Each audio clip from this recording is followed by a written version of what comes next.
श्रीगोंदा तालुक्यातील कोळगाव येथील ताराबाई काशीनाथ चंदन वय वर्ष 72 यांचा खून करणारा आरोपी मयूर संजय भागवत वय वर्ष 25 राहणार शिवाजीनगर अहिल्यानगर याला श्रीगोंदा येथील जिल्हा न्यायालयाने भारतीय दंडविधान संहितेच्या कलम 302 अन्वये दोषी धरत जन्मठेप व 5,000 रुपये दंड अशी शिक्षा ठोठावली आहे।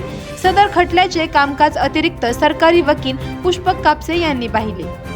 थोडक्यात हकीकत अशी की कोळगाव येथील चंदन यांच्या स्वतःच्या घराजवळ मूर्तीचा कारखाना होता। आरोपी हा त्या कारखान्यात मूर्ती बनवण्याचे काम करत होता आणि त्याची रूम ही कारखान्याच्या बाजूलाच होती। दिनांक 30 मार्च 2023 रोजी आरोपी हा संध्याकाळी 5:30 वाजेच्या दरम्यान कामावर गेला। मयत ताराबाई चंदन आरोपीला म्हणाल्या की तू कामावर उशिरा का आला। त्यावेळी त्यांच्यामध्ये शाब्दिक वाद झाला। त्या वादामुळे आरोपीने मयत ताराबाईस तुम्हाला बघून घेईल असा दम दिला आणि तो तिथून निघून गेला। त्या दिवशी नेहमीप्रमाणे ताराबाई कारखान्यामध्ये झोपलेल्या असता रात्री 11:30 वाजण्याच्या सुमारास ताराबाईच्या ओरडण्याचा आवाज आला। आवाज ऐकून मुलगा वसून कारखान्यात आले असता ताराबाई या रक्ताच्या थारोळ्यात खाली पडलेल्या होत्या व आरोपी मयूर हा हातात रक्ताने माखलेला चाकू घेऊन उभा होता। त्या दोघांना पाहून आरोपी मयूर तिथून पसार झाला। जखमी ताराबाई यांना अहिल्यानगर येथील खासगी रुग्णालयात दाखल करण्यात आले।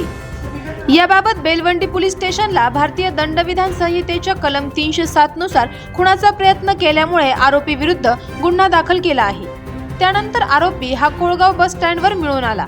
सदर बाबत त्याच्याकडे विचारणा केली असता त्याने गुन्हा कबूल केला व आरोपीला पोलीस स्टेशनला आणले।